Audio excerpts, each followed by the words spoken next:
राकेश पूछ रहे हैं कि अगर स्मॉल कैप म्यूचुअल फंड में 10-15 साल के में कितना सीएजीआर मिल सकता है रफली मोटे तौर पे।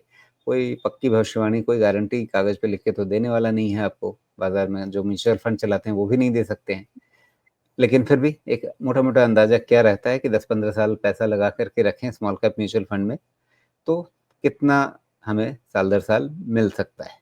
और अगर हम स्मॉल कैप म्यूचुअल फंड के बदले टाइटन, बजाज फाइनेंस, एलटीआईएम, अगर इन तरह के शेयर चुन करके पैसा लगाते हैं तो इन दोनों में से बेहतर तरीका क्या है आपकी नज़र में शोमेश?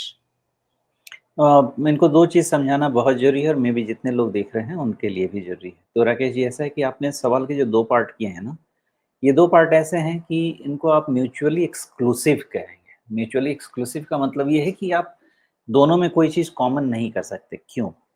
म्यूचुअल फंड आप जब जाएँगे ना, वो एक आप बहुत अच्छा डाइवर्सिफ़ाइड राउट ले रहे हैं। लेकिन जब आप उसी चीज़ को आप स्टॉक में कन्वर्ट कर रहे हैं ना, फिर आप एक कंसोलिडेटेड रिस्क में जा रहे हैं, आप कंसंट्रेशन रिस्क बढ़ा रहे हैं। तो दोनों नदी के 2 किनारे हैं, वो आपकी सोच दोनों सही नहीं है। एक स्ट्रैटेजी के लिए मान लेते हैं, एक ऑब्जेक्टिव के लिए जो अल्टरनेटिव 1 अल्टरनेटिव 2 होना चाहिए, ये 2 पार्ट आपके दोनों अलग-अलग ऑब्जेक्टिव के लिए हैं। तो आपका ऑब्जेक्टिव अगर डाइवर्सिफिकेशन का है तो पहला तो म्यूचुअल फंड फंड वाला राउट ठीक है। लेकिन आपका ऑब्जेक्टिव अगर हाई रिस्क, कॉन्सन्ट्रेटेड रिस्क और हाई रिटर्न का है तो सेकंड वाला ऑब्जेक्टिव है, तो दोनों साथ में नहीं चल सकते। ये बिल्कुल क्लियर कर दीजिए। नेक्स्ट आते हैं कि म्यूचुअल फंड पे आप क्या रिटर्न एक्सपेक्ट कर सकते हैं। इसका कोई भी सैक्रोसैंक्ट रूल नहीं है।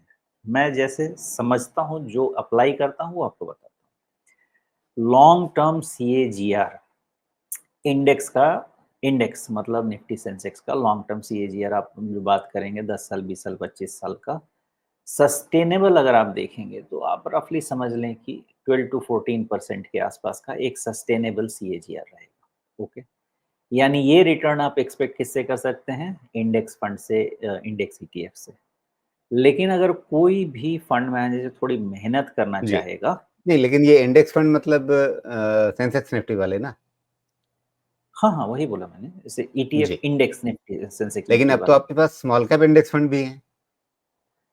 उस पे आते हैं। पहले जी। एक इंडेक्स जो बड़ा वाला इंडेक्स है, नैरो मार्केट वाला, उसको एड्रेस करते हैं और उसके बाद रिस्क प्रीमियम देने की कोशिश करते हैं, बिकॉज़ अल्टीमेटली क्या है, ये रिस्क प्रीमियम वाला मामला है, ठीक है? तो लॉन्ग टर्म सीएजीआर आप जो सेंसेक्स और निफ्टी हैं, जो हमारे नैरो इंडिसेस बोले जाते हैं, उसका आप 12 टू 14% आप रिटर्न समझ लीजिए।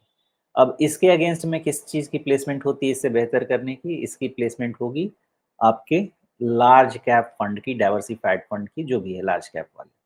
यानी लार्ज कैप वाले जो फंड हैं, वो आपको सेंसेक्स निफ्टी से थोड़ा तो बेहतर करके देना चाहेंगे, तभी उनकी माँग बढ़ेगी, नहीं तो नहीं बढ़ेगी।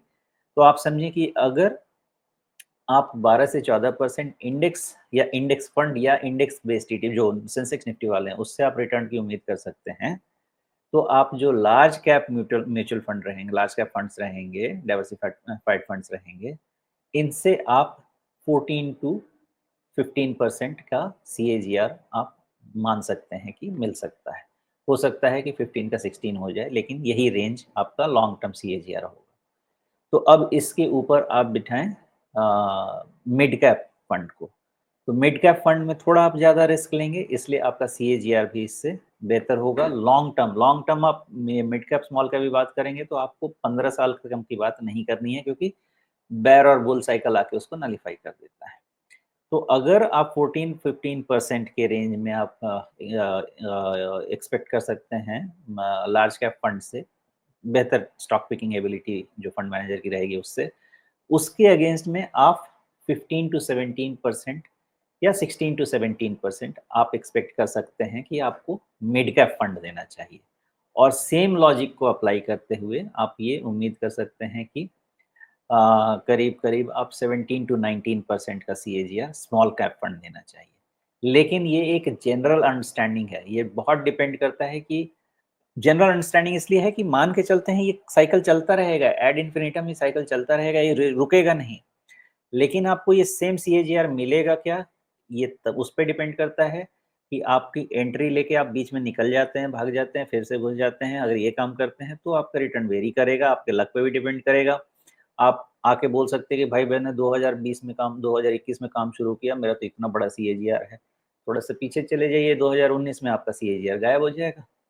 तो उस पे भी डिपेंड करेगा, लेकिन आप बोलेंगे कि इन जनरल एनालिसिस जो आइडियल सिचुएशन का है, तो मैं ये रिटर्न का बकेट रखता हूँ, 12% से बेस से शुरू करता हूँ और अबाउट 18% स्मॉल कैप पे खत्म करता हूँ।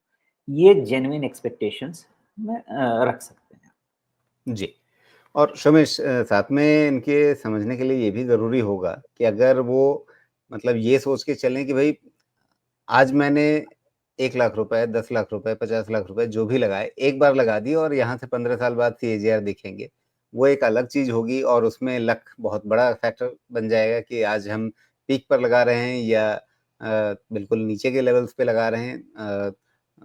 और जब हम 15 साल बाद देख रहे हैं, उस समय पीक है या उस समय के हिसाब से डाउन टर्न है।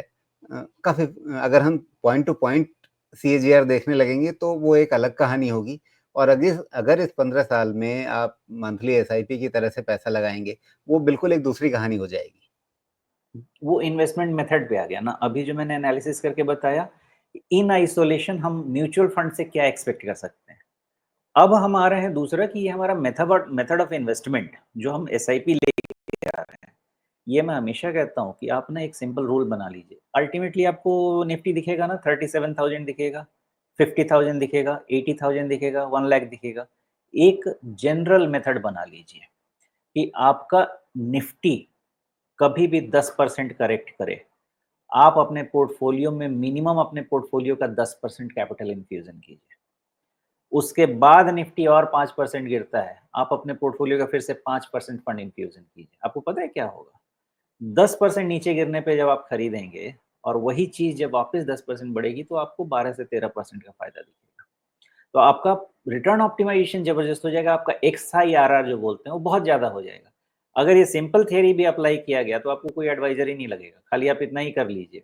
आपका आरओआई जो जितना भी आरओआई मैं कह रहा हूँ उसमें आप 2-2 परसेंटेज पॉइंट आराम से ऐड कर लीजिए, इतना बढ़ जाएगा, मिनिमम बढ़ जाएगा। तो 10% गिरा, अपने पोर्टफोलियो का 10% और लगा दीजिए, 5% गिरा, उतना लगा दीजिए। लेकिन होता क्या है कि जैसे ही बाजार गिरता है, अच्छा मार्केट का बॉटम किस दिन बना रहा है, ये जबरदस्त चीज़ आपको बताने वाला हूँ। मतलब मैं भी सोचता हूँ कि ये इंडिकेटर अपने को यूज़ करना चाहिए। मार्केट का बॉटम बना ऑन 11th कौन सा है? नहीं 4th नवंबर मार्केट का बॉटम बना अभी का, right? 4th November was the date जिस दिन मुझे मैक्सिमम कॉल्स आए कि भाई मुझे तो हर जगह से सुनने में आ रहा है कि मार्केट क्रैश हो जाएगा। इट वाज़ द डेट जिसमें मैक्सिमम कॉल सुबह से शाम तक आए मुझे कि मार्केट तो क्रैश हो जाएगा। मैंने कहा भाई मैं कौन-सा होता हूँ रोकने वाला, किस कारण से क्रैश होगा? बॉटम बन गया उसी दिन, बॉटम बना के नहीं पता लेकिन उस दिन से बाउंस हो गया। तो अगर ये सोच है आपकी, तो आपका पैसा जीवन में कभी नहीं बनेगा। आप मेरे से लिखवा के ले लीजिएगा, कभी नहीं बनेगा अगर ये सोच है तो। अगर आप व्यू ले लेते हैं कि निफ्टी 50,000 का है, तो आप समझें कि आपको 24,000 से 20,000 का डिस्टेंस कितना छोटा लगेगा और 24,000 से 50,000 का डिस्टेंस कितना बड़ा लगेगा। तो ऑप्टिमिस्ट रहेंगे तभी पैसा बनता है और डिसिप्लिन जी। रहेंगे तभी पैसा बनता है, नहीं बनेगा।